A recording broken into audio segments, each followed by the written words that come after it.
fabulous thing. Hey, what's going on? Can you hear me? Can you see me? Can you smell me? you should, Ooh, because it's PJ's movie time. We're back, bitches. It's Monday. That means I gotta do another fucking movie review to keep the lights on in this fucking place. And I told you we were gonna get into a good one. We are gonna get into a Mad Max movie. Now, what the fuck is Mad Max? Isn't that some movie with Mel Gibson? Yes, it was. It was an Australian movie that came out in the 1970s about a post-apocalyptic world where people were living on radiation. They were called half-lives, and there were some full lives, and they were still trying to keep control, and everything just collapsed. And then you had these type of cops that were on the highway keeping control of what was left.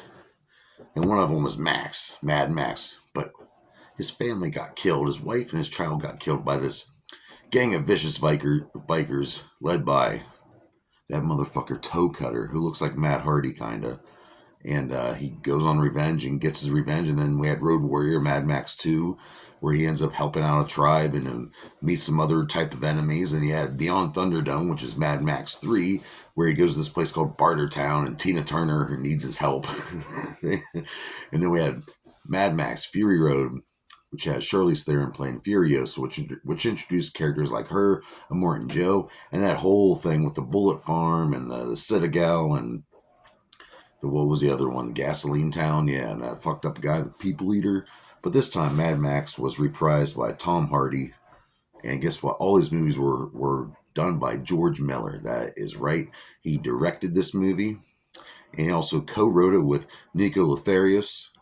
And if you want to know, also George Miller also did Witches of Eastwick, which is an old school movie, a good one. And yeah, pretty damn good stuff here. I really liked Fury Road.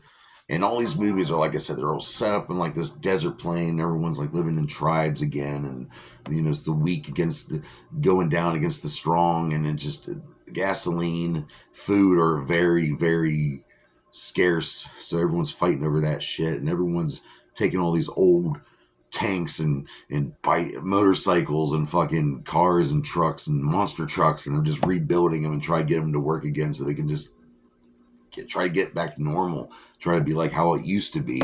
But it's never going to be like that because everyone's riddled with freaking cancer. So yeah, it's pretty crazy stuff. But the first Mad Max movie had one hell of and every one of these movies has a great freaking this chase with all these different vehicles. I'm talking motors. There's a gyrocopter at one point in one of the movies. There was so much cool shit that went into this, and they're all built up in these scary looking. They have skulls on them. It is crazy. And if you have never seen these movies before, and when you start watching them, you'll realize, oh, I've seen this parodied a lot, or I've seen this. Yeah, it's been spoofed a lot too. So that's where you get a lot of the Lord Humongous with the Jason mask and the throbbing veins, and this is Bartertown, my Master Blaster. You have no idea, but if you know what I'm talking about, you know what I'm talking about. I'm talking about Mad Max. It's a great series. But this Furiosa came out 2024. Actually, it was made in 2022, and of course, it was all shot in Australia too, by the way. And they had problems with the whole post-COVID thing going on, and so of course, every movie around this time was affected by that. So, what was the budget? The budget was $165 million they had to spend on it, and the box office made $172 million, which isn't great, but now that's out on a Blu-ray release and digital and all that good stuff. People are buying it. People are liking it. But who stars in the motherfucker? Let me get back to that. Well, playing the mother of Furiosa, Mary, is Charlie Fraser. We have Lee Perry playing the Bullet Farmer. Now, the Bullet Farmer in the Mad Max Fury Road, that actor died. His name was Richard Carter. He's the one who played the other Bullet Farmer, but he passed away.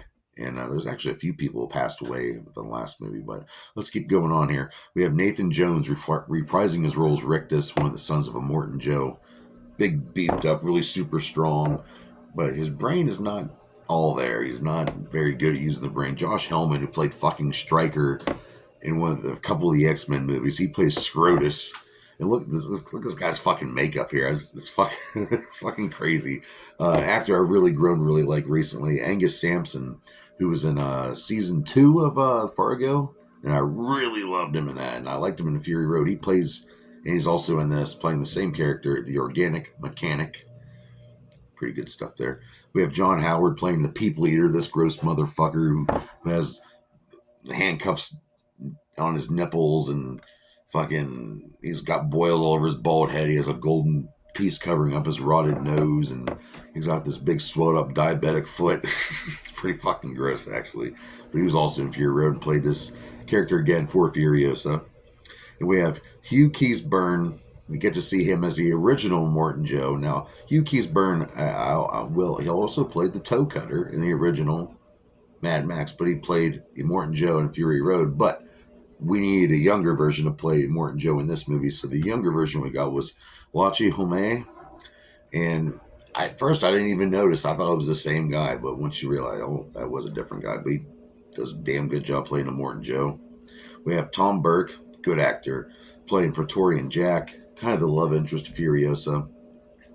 And we have Chris Hemsworth playing Dr. Dementis, which is one of his best roles I think he's done, and starring playing the young version of Furiosa, Anya Taylor-Joy, and she's blown up. Now, what's going on here? Well, in Mad Max Fury Road, Furiosa was this chick who she had lost her arm. She's one of the baddest warriors there, Praetorians they're called, that work for Morton Joe, and she had a mechanical arm and she could kick anyone's ass. And she'd been living there for 20 years. So this happens pretty much like 15 years before Fury Road. So you get to see she came from this place called the Green Place, one of the last few places that had water and trees and all that. That's where she came from. They were protected people. She's got separated. She got picked up by Dr. Dementis, played by Chris Hemsworth, who wants to pretty much rage and go against anything against him to take over whatever he can. He lost his family, carries around a bear, and at first you don't realize you're like, that's Chris. They gave him some makeup work to make his nose and his eyes look a little different, but that's Chris Hemsworth, all right. And it was really cool to see Chris Hemsworth play something completely different. He plays this really scumbag villain, and it's great. He even kind of makes a Morton Joe look kind of okay. And Morton Joe's a piece of crap because he has women sex slaves, so fuck him too. But he ends up picking up Furiosa, and he comes across Morton Joe and his Citadel and makes a trade. Joe gets Furiosa, and he trains her to become a warrior of sorts. And she meets Jack, and he lets Dementis run Gasoline Town. Well, that was a bad idea, because Dementis wants to take over all the gasoline town, the bullet farm, and all that shit. And that's what he's out to do. And Morton Joe's going to need some help. So his best warrior, Jack, and Furiosa have to go out there and fucking rip shit up. And you get to see how he acquired the organic mechanic. It's really cool. And some 2 or 3 really badass car chase war scenes. And watch these movies. They're really good. They're really good. But let's go into some facts here. They spent 15 years originally coming up with the Fury Road movie. And it was pretty successful. So it took them a while. They didn't really expect, I don't think they expected to make this movie, but they did. And it came out pretty good. And chronological events you don't really. Some people would say the end of the world happened 45 years ago, maybe 100 years ago. I mean, it's different. Nothing's really specific about that. But apparently Morton Joe was from the original time, and he's affected by it. You can see the boil. We're not going to get into that nasty motherfucker. The same composer from Fury Road returned. Tom Hollenberg gave it that special sound it needed. Same costume designer came back too, Jenny Beavan.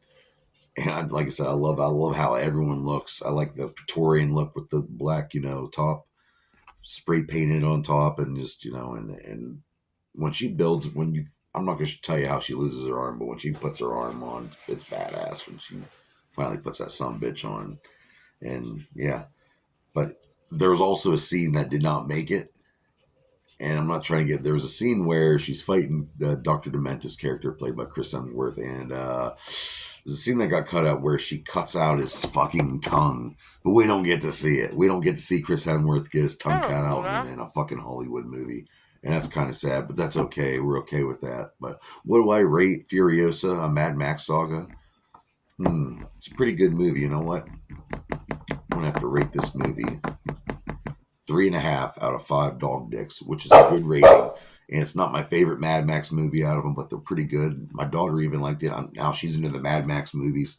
So, what's your favorite Mad Max movies? Tell me down here below in the comments. Did you like Furiosa? What do you rate? What's your dog dick rating? What do you give it out of 5 dog dicks? Yeah, motherfucker. All right, you perverted sons of bitches. I got stuff to do. I'll see you here next Monday on PJ's Movie Time.